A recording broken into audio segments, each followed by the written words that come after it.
Hey, welcome back to WTF History, where we dive headfirst into the wild, shocking, and sometimes heartbreaking stories of the past.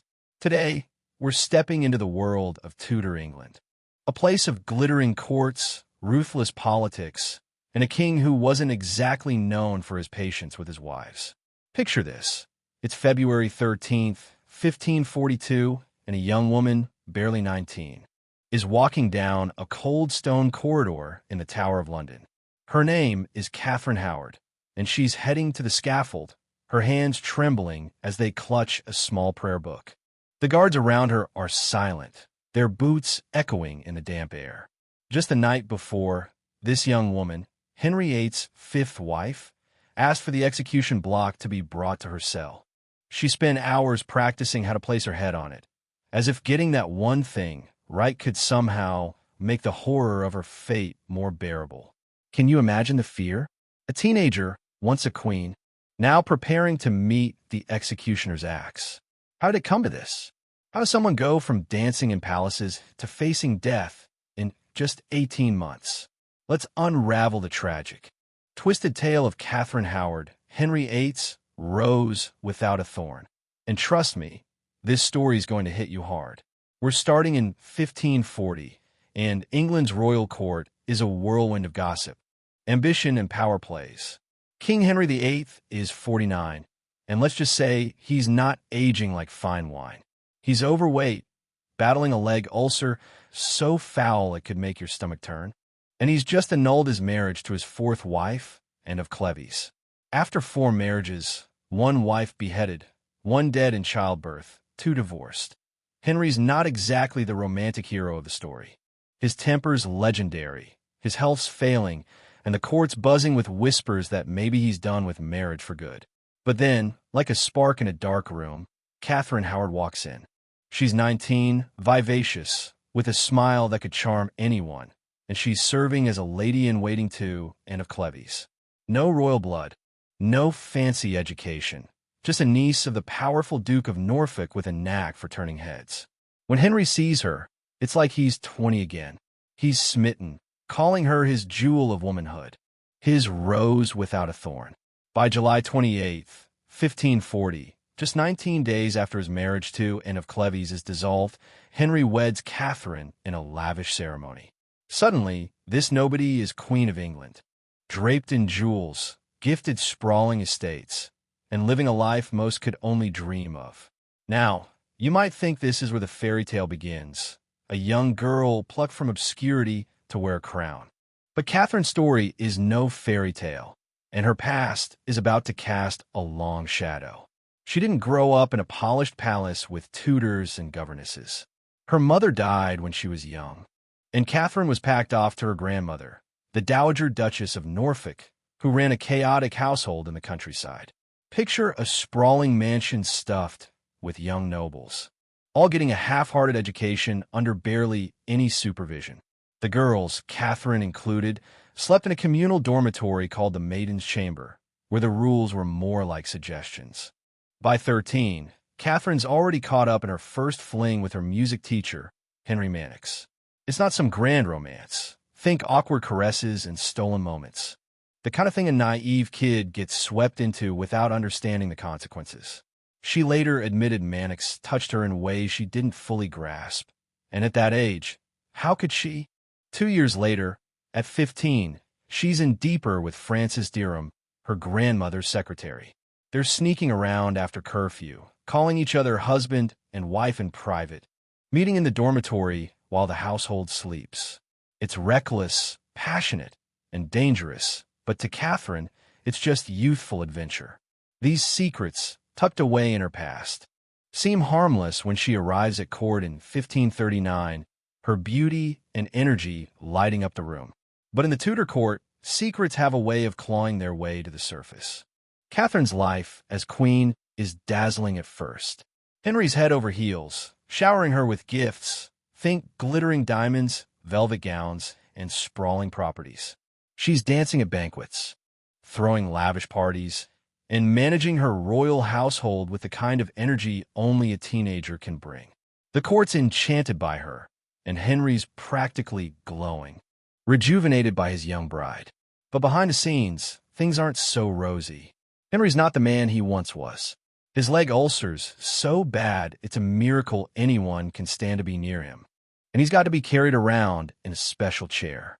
For a 19-year-old used to the attention of younger, fitter men, this is a tough reality. Intimate moments with the king? Let's just say they're probably the opposite of thrilling.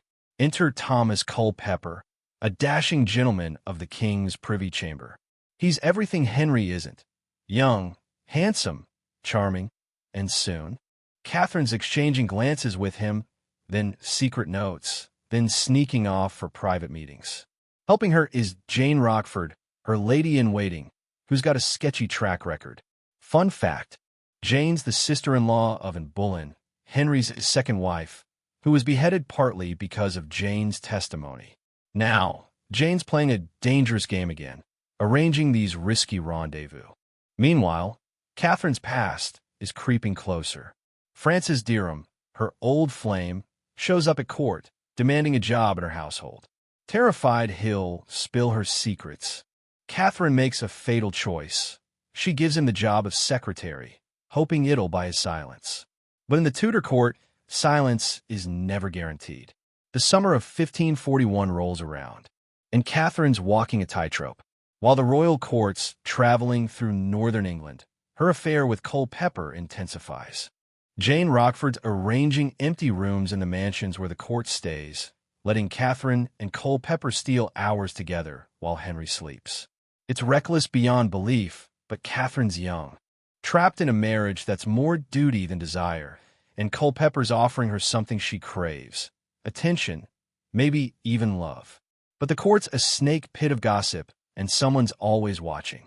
That someone is John Lascelles, a Protestant reformer with ties to the Duchess of Norfolk's household.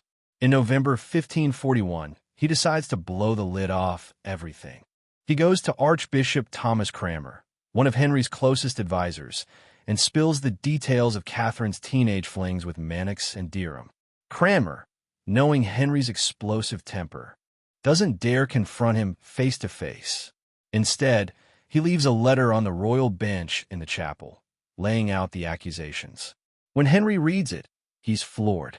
His perfect queen, unfaithful? He refuses to believe it at first, ordering a discreet investigation, hoping it's all a lie. But the evidence piles up like a house of cards collapsing. Servants from the Duchess's household confirm Catherine's past with Manox and Dereham. Then, the real dagger. Investigators find a letter from Catherine to Culpeper, and it's as incriminating as it gets. She wrote, "My heart and body are at your disposal, and I wish I were in your arms, for it would be a relief to my heart." In Henry's world, that's not just betrayal, it's treason. Henry's reaction is like a storm breaking. Witnesses say he weeps openly before his council, his heart shattered by the woman he thought was pure. Then, rage takes over. He demands a sword to kill Catherine himself, then storms out of Hampton Court in the middle of the night, refusing to see her. Catherine's confined to her chambers, at first clueless about why her world's unraveling. When she's told of the accusations, she makes a desperate run through the palace corridors, screaming Henry's name, begging for a chance to explain. The guards catch her, drag her back, and her chambers become her prison. On November 7th, 1541, she's stripped of her title as queen and sent to Sion Abbey. Under interrogation, she admits to her teenage relationships with Manox and Dereham, but swears she never committed adultery with Culpeper. It's not enough, the letter's damning, and Henry's not in a forgiving mood. Culpeper and Dereham are arrested and tortured. Culpeper admits he wanted to sleep with the queen, but stops short of saying they did. Dereham's punishment is brutal, hanged, disemboweled, and quartered while still alive. Culpeper, being noble, gets a merciful beheading. In January 1542, Parliament passes an Act of Attainder, declaring Catherine guilty of treason without a trial. The new law says it's treason for a queen to hide her sexual past or even intend to commit adultery. Catherine's fate is sealed. She's moved to the Tower of London, where she spent her final days practicing with that execution block, trying to face the end with some shred of composure. It's February 13th, 1542, and the scaffold's ready in the Tower of London. The same spot where, in Boleyn, Catherine's cousin, met her end 6 years earlier. Unlike Anne, who faced death with eerie calm, Catherine's a wreck. She's so terrified she can barely walk. And witnesses say she's practically carried to the scaffold, her legs buckling under her. Her final words cut deep. "I die a queen, but I would rather die the wife of Culpeper." Then, she begs the executioner to make it quick. One swing of the axe and it's over. Catherine Howard, not even 20, is gone. Her body's buried without ceremony in the chapel of St. Peter ad Vincula, near in Boleyn's remains. Henry bans any mourning, orders all traces of her erased. Portraits, symbols, everything. For centuries, she's remembered as the foolish, unfaithful queen who got what she deserved. But let's pause and look closer. This was a teenager, thrown into a marriage with a volatile, sickly king 33 years her senior, surrounded by courtiers who saw her as a pawn. Her childhood gave her no tools to navigate this world. No guidance, no protection. The men around her, Manox, Derham, Culpeper, exploited her youth, while the court's politics crushed her. Her story sparked new treason laws, making it a crime for a queen to hide her past, laws that lingered for over a century. Henry, scarred by her betrayal, grew even more paranoid and tyrannical in his final years. Catherine's grave went unmarked until Queen Victoria ordered plaques for the Tower's royal victims. Today, a simple marker honors her memory. Catherine Howard wasn't just a queen who lost her head. She was a young girl caught in a brutal system where power and betrayal left no room for innocence. Thanks for joining us on this wild ride through history. What do you think? Was Catherine a reckless fool or a victim of her time? Drop your thoughts in the comments. Hit that subscribe button and ring the bell so you don't miss our next dive into the craziest corners of the past. See you next time on WTF History.